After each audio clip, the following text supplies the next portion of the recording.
मंच आए हुए शहर के व्यापारी गण और तमाम मेरे नागरिकों, यह प्रश्न पुलिस डिपार्टमेंट से है। हम अनुमान पुलिस डिपार्टमेंट से सभी दोस्ती रखना चाहता है, क्योंकि पुलिस के पास बहुत पावर होता है, डर होता है सीधे पुलिस के ऊपर कोई इल्जाम लगाया जाए, क्योंकि उससे मित्रता खराब हो जाती है। और अपने आप भी कभी हमारा बुरा समय आए तो उनसे हमारी मित्रता खराब होगी तो हमको भी कभी जेल में जाना पड़ता है।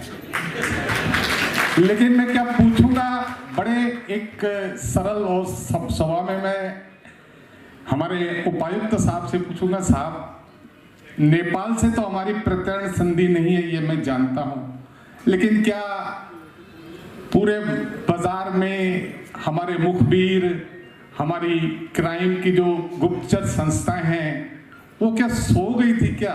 फिल्मी स्टाइल में ऐसे तिजोरी को काट के 6 करोड़ 5 करोड़ 3 करोड़ का सोना चला गया और हम कुछ नहीं कर पाए।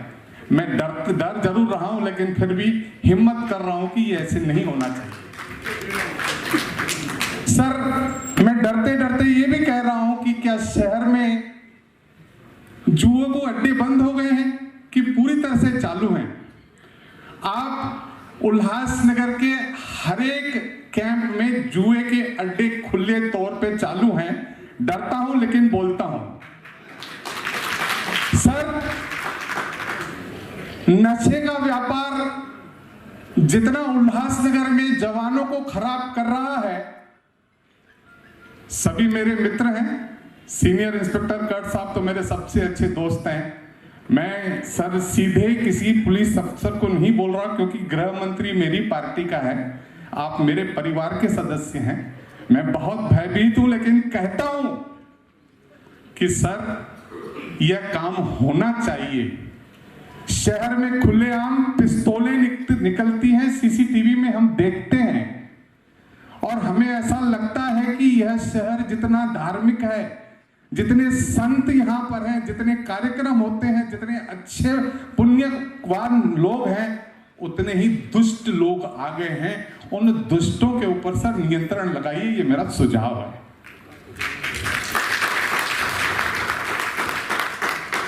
सर केवल आप डांस बार कहें या जिसको डांस बार को रूपांतरित किया जाता है, ढल्लड़े से चलते हैं, उसके ऊपर कोई रोक नहीं है।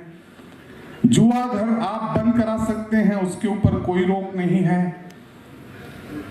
आपको मैंने कहा कि नशेड़ियों को जिस तरह से एक छोटे छोटे बच्चे नशे का व्यापार करते हैं, हम मानते हैं कि पूरी तरह से नहीं खत्म किया जा सकता। पुलिस की भी एक सीमाएं होती हैं, पुलिस भी हमारे जैसे इंसान होते हैं। अब मैं आपके प्रति प्रशंसा के शब्द भी बोलता हूं कि आप दिन रात काम करते हैं। ऐसा नहीं है कि सारी समस्याएं आप दूर कर दोगे, लेकिन प्रयास तो करना चाहिए। इतना जिस तरह से ऊपर आई है बातें जो हम आपको कहते हैं, उसके ऊपर प्रयास करिए। हम पूरा समाज, जितने लोग हैं, व्यापारी गण हैं, वो सर आपके साथ कदम से कदम मिलाकर खड़े रहेंगे, मैं विश्वास दिलाता हूं आपको। 1 महीने पहले सिंदेगढ़ के गैर कानूनी मटका संचालक शाखा प्रमुख की हत्या। अब 3 दिन पूर्व मटके चालक ने की अपने ही पास काम करने वाले भत्तेवार की हत्या। आखिर कब थमेगा गैर कानूनी धंधे माफियाओं का गोरख साम्राज्य?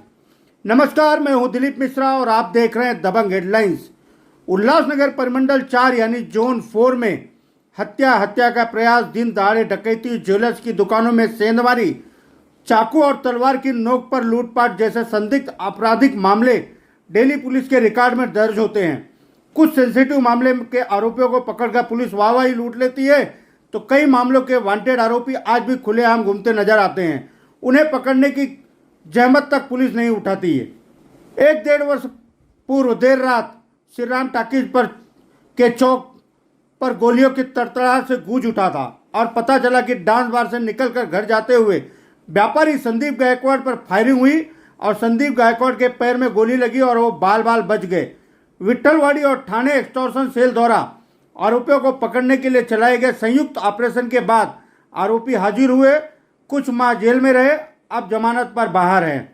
1 महीने पहले यानी 25 मई के दिन हिल लाइन पुलिस स्टेशन की हद में जय जनता कॉलोनी में सिंधे सेना का शाखा प्रमुख शब्बीर शेख मटका जुआ का अड्डा चलाता था। महज 5,000 रुपये उधारी मांगने से मना करने पर शब्बीर की विक्रम कोतनकर व उसके 4 से 5 अन्य साथियों ने देर रात उसके धंधे पर ही चापर और चाकू से गोद कर उसकी निर्मम हत्या कर दिया।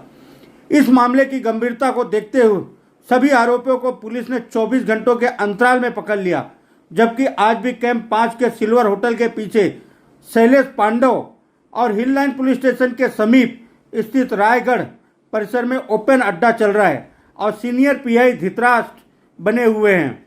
इसी तरह शब्बीर की हत्या के ठीक बाद कैंप क्रमांक 1 के वाल्मीकि नगर परिसर के मटके के अड्डे पर काम करने वाला भत्तेवार सफाई कर्मी जब एक दिन अड्डे पर झाड़ू लगाने नहीं गया तो इस बात से नाराज अड्डा चालक अपने 3-4 गुर्गों को लेकर अल प्रातः सफाई कर्मी को इस कदर पीटा कि सफाई कर्मी केएम हॉस्पिटल में पहुंच गया और उपचार के दौरान उसकी दर्दनाक मौत हो गई। उल्लासनगर पुलिस ने हत्या के आरोपियों को पकड़कर जेल भेज दिया। बहरहाल मटके के अड्डे व हत्यारे जेल में हैं।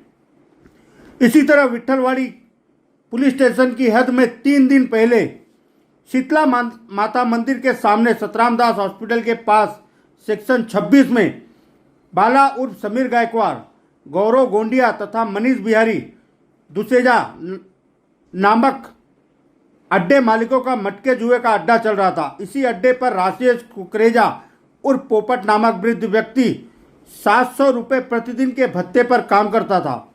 उस दिन पोपट धंधे पर नहीं गया। इससे नाराज शराब के नशे में धुत अड्डा चालक बाला गायकवाड़, गौरव और मनीष ने रात को 1 बजे जाते हुए पोपट को पकड़ लिया और वृद्ध व्यक्ति की इस कदर पिटाई किया कि उसने अस्पताल में दम तोड़ दिया। सूत्रों के मुताबिक हत्या के तीनों आरोपियों को बचाने का प्रयास किया जा रहा है। बहरहाल तीनों हत्यारे वांटेड है। यहां बता दें कि 1 सप्ताह पूर्व टाउन हॉल में बीजेपी विधायक कुमार आलानी ने पुलिस, मनपा, एफडीए सहित व्यापारियों और नेताओं की संयुक्त बैठक आयोजित की थी। इस बैठक में बीजेपी के नवनियुक्त जिलाध्यक्ष प्रदीप रामचंदानी ने पुलिस की प्रतिमा को मलिन करते हुए जोन 4 में चल रहे गैरकानूनी मटके जुए अड्डे सहित नशे के कारोबारियों को लेकर डीसीपी डॉक्टर सुधाकर पठारे सहित अन्य मातहत अधिकारियों पर जमकर छीटाकशी किया था, जिसकी किरकिरी पूरे शहर भर में हुई। इसके बावजूद शहर के जोन 4 के गैरकानूनी धंधे जस के तस हैं। मानसून अधिवेशन में भी इस बात का मुद्दा गूंजने की जानकारी सूत्रों द्वारा जताई जा रही है। धन्यवाद। अगर हमारे न्यूज आपको अच्छी लगे तो चैनल को लाइक करिए, सब्सक्राइब करिए। उल्लासनगर सहित ठाणे जिले की खबरों को सबसे पहले देखने के लिए हमारे न्यूज चैनल दबंग हेडलाइंस को सब्सक्राइब करें और बेल आइकन को क्लिक करें।